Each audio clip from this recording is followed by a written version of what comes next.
মাইশা ব্লগসে আপনাদেরকে অনেক অনেক স্বাগতম। কেমন আছেন সবাই? তো আজকে একটু রান্না বান্না করব। দেখতেই পাচ্ছেন কলমি শাক তুলে নিয়েছি, আর আরেকটা রেসিপি করব। তো আপনারা সবাই সাথেই থাকুন। তো চলুন দেখা যাক।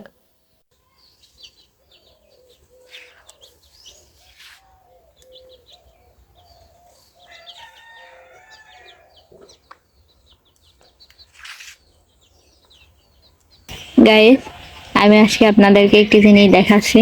আপনারা কেউ গেস করতে পারেন এর ভিতরে কি আছে? এটা একটা হচ্ছে বেতের ঝুড়ি। বেত না, সরি, বাঁশ বাঁশ দিয়ে বানানো বাঁশের ঝুড়ি। আর এর মধ্যে আমি একটা জিনিস ঢাকা দিয়ে রাখছি, সকালবেলা রাখছি, তারপরে আর দেখা হয় নাই। তো চলুন ঝুড়িটা উঁচু করে দেখা যাক এর মধ্যে কি রয়েছে। এই যে একটা কবুতরের বাচ্চা রয়েছে। এই বাচ্চাটা আমি আমার ভাতিজার কাছ থেকে নিয়েছি খাওয়ার জন্য। আরো 4টা নিয়েছি। এটা সাইজে একটু বড়, এটা আজকে খাবো। আর যেই 4টা নিয়েছি ওটা ওর ঘরেই আছে, আর একটু বড় হলে তারপরে নিয়ে এসে খাবো, কারণ টাটকা না খেলে তো কোনো কাজেই আসবে না। তো চলুন এটা প্রসেস করে এখন রান্না করব।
তো গাইস, ভিডিওটা আজকের মতো এখানেই শেষ করছি। আর ভিডিওটি যারা যারা দেখছেন একটা করে সাবস্ক্রাইব করে দিবেন।